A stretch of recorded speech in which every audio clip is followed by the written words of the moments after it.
Здравствуйте, друзья! Фирма Black Deer продолжает отжигать. В прошлый раз они прислали нам совершенно бешеную ультралегкую палатку с одной дугой и с очень комфортным помещением внутри. А в этот раз они прислали просто необычную палатку, выбивающуюся несколько из всех моих представлений. В свое время я делал даже видео, где разделял там на ультралегкие, трекинговые и кемпинговые. По сути своей, эта палатка взяла многое хорошее от всех этих трех классов и собрала воедино. Названия у нее какой-то особого нет. Black Deer Two-Person Camping Tent, но это совершенно не кемпинг. И сейчас я вам покажу. В двух словах, что у нас здесь есть. Это двухслойная, двухместная палатка классической компоновки, полусфера, так как я люблю, с двумя дугами и одной консолью. Я не просто так это люблю, а просто я считаю, что это одна из самых удачных конструкций. Особенностью этой палатки является то, что у нее дуги находятся снаружи. То есть вся конструкция снаружи, две дуги ставятся в карманы по наружнему тенту, а консоль ставится просто сверху. И таким образом, подстегнув внутреннюю палатку к внешней, вы получаете одну установку. То есть производитель указывает 30 секунд. И в общем он близок к правде. Очень быстро ставящаяся палатка, причем внутренняя палатка даже в дождь остается сухой. Да, важный показатель вес 2,2. Для двухместной трекинговой или кемпинговой палатки 2,2 это у нас вот то, что к нам пришло. У производителя написано 2,5. Так вот, для трекинговой и кемпинговой палатки это, в общем, даже маловато. Для ультралегкой немножко тяжеловато, но оно того стоит. Итак, установка. Поехали.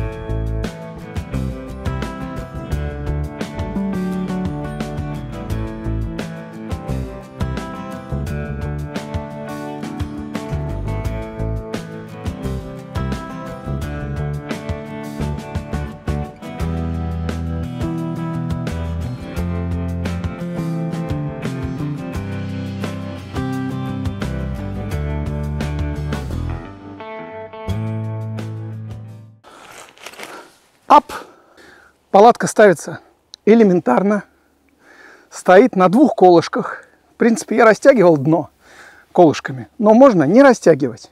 Два человека лежат в ней поперек входов. То есть у каждого из живущих в этой палатке свой вход. Материалы. С материалами все интересно, потому что, на мой взгляд, на данный момент просто мало информации. Производитель выложил информацию на Алиэкспрессе, но, на мой взгляд, ее маловато. И я здесь немножко буду говорить от себя, исходя из своего опыта. Значит, материалы здесь совсем не ультралегкие. Производитель указывает, что это тафета 60 ден, 190 т, это тоже прилично. 60 ден, это вот с точки зрения ультралайт, это очень дофига. Водостойкость 2-3 тысячи у них указано. Но, по сути, все материалы, по моему личному опыту, значительно плотнее, чем все то, что вот мы за этот год увидели на китайских палатках с Алиэкспресс. Я бы сказал, что раза в 3 плотнее. А вот дно поразило меня до глубины души. Да, немножко по размерам. 210 честных сантиметров. 210. Я сейчас лягу, чтобы вы увидели, насколько там много места. И тамбуры по 60 сантиметров.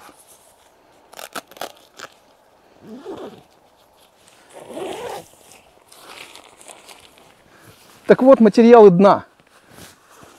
Оно просто дубовое. Намного плотнее даже вот плотного верхнего материала. Я его даже в ден затрудняюсь оценить. Поверьте, это, друзья, если кто-то закажет эту палатку, оставьте свои впечатления вот от материала дна, потому что, я бы хотел, чтобы не только я здесь зазвучал. Теперь внутреннее пространство. Как я уже говорил, 2 входа по 60 сантиметров. Теперь 140 сантиметров ширина. 110 в высоту и примерно пополам сетки и ткани, что, в общем-то, нормально. Мой рост 172 сантиметра. Я лежу, упираюсь ногами в нижнюю часть и самыми кончиками пальцев достаю до верха палатки. Специфика, почему я сказал, что здесь есть черты кемпинговой палатки. У нее значительно больше места внутри, чем у трекинговой или у ультралегкой. Значительно больше места, в том числе и в длину. И стенки идут более вертикально, что позволяет человеку высокого роста в ней спать. Кто просил палатку для высоких людей? Это вполне подойдет. Внутри обычные крючки и кармашки, ничего особенного, но и ничего плохого. Все места с сеткой, где крепятся силовые элементы, укреплены тканью. Важный вопрос качества. И здесь нет никаких претензий. Реально качество на уровне лучших производителей мировых и наших хороших производителей. Все швы ровные, никакого постороннего запаха нет, все швы проклеенные. Давайте посмотрим угловую фурнитуру. Это важно дважды. Во-первых, в любой палатке важна угловая фурнитура.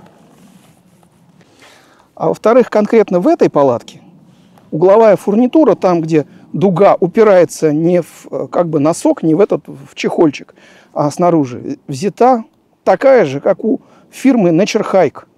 Металлическая скоба, один в один, и дуги такие же. И это новая конструкция, то, к чему пришел Nature Hike, и Black Deer тоже пришел к этому. Это очень хорошая, это правильная конструкция, когда металлическая дуга упирается не в стропу, а в металл. Ну да, здесь фастексы. Ну, я считаю это неизбежным злом. Зато быстро пристегивать. Колышки тоже взяты от ультралегкой палатки. Ну и еще одна, так сказать, киллер-фича от фирмы Black Deer – это то, что вход палатки имеет не одну молнию, один из входов, а 3. И если вы их отстегнете, то можно сделать вход домиком. Раньше в китайских дешевых палатках можно было отстегнуть такой двойной вход и поставить на 2 алюминиевые палки.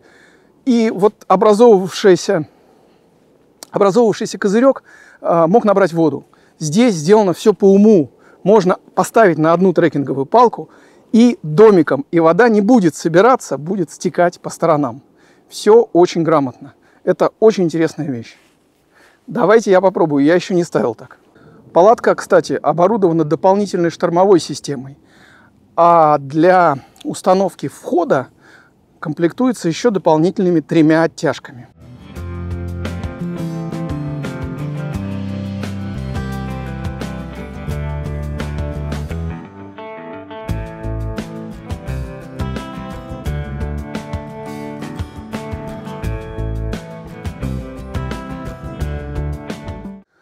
Палатка огонь. Конструкция входа очень мне нравится. Хотите, можете просто оставить как вход от солнца. Хотите, прижали пониже и сделали там пространство, где можно готовить безопасно, не рискуя там угореть или потерять кислород. Вот. Если она будет совсем на короткой палке, совсем сильно прижата, будет такой вот длинный входик, туннельчик. Вот у нас была такая палатка сейчас, палаткой года, Хевольф 2. И они похожи, но она везде урезанная. Она по качеству не очень, она по расстоянию 200 сантиметров не очень честных. Швы кривые, там еще что-то, но она стоит 5000. Эта палатка дороже. Но это вот, я бы тоже сказал, что это палатка года для нас, для разных туристов, но те, которые хотят уже вложиться не просто в дешевую и нормальную палатку, а в качественную. Какие у нее могут быть конкуренты? Из наших палаток, из отечественных, это палатка Chibis от снаряжения, несомненно. Но это явно дешевле. И палатка Quick Hiker, которая явно меньше и явно сложнее. Потому что там Quick Hiker куча вариантов установки, и она из-за этого тяжелее и сложнее в установке. И иногда даже там требуется прикладывать такую изрядную физическую силу. Здесь же она простая в установке. При этом тоже есть куча вариантов установки. Даже, может быть, еще интереснее, чем у Quick Hiker. Что до цены, то я уж не знаю точно, но уверен, что вам, если вы решите покупать такую палатку, стоит упомянуть, что вы от археоклуба. И надеюсь, что цена будет ниже. И, может быть, еще какие-то плюшки будут дополнительные. Никакой футпринт к этой палатке не нужен. Никакое дно прорвать при помощи шишки, ну, гвоздем, конечно, можно, а шишкой вряд ли. По поводу того, для какого типа походов она подойдет. Она подойдет и для кемпинга, такая ткань не выгорает. Для такого кемпинга, где может сильно подуть. То есть я бы сказал, что это экспедиционный вариант. Она подойдет и для похода. При весе до 2,5 килограммов это вполне нормально для двоих. Да, это не ультралайт, но и материал-то не ультралайт, то есть они более надежные. И она подойдет для походов в общем любой сложности. Да, здесь нету варианта с юбкой, но, если честно, это такая, на мой взгляд, редкая необходимость. Если кто-то хочет с юбкой, есть палатки с юбкой, в принципе, в природе. Но здесь, на мой взгляд, она и не особо и нужна, эта юбка. В большинстве случаев, на 90% случаев походов. Палатка, прежде всего, защищает вас от ветра и от дождя. А от холода вас должен защищать теплый спальник.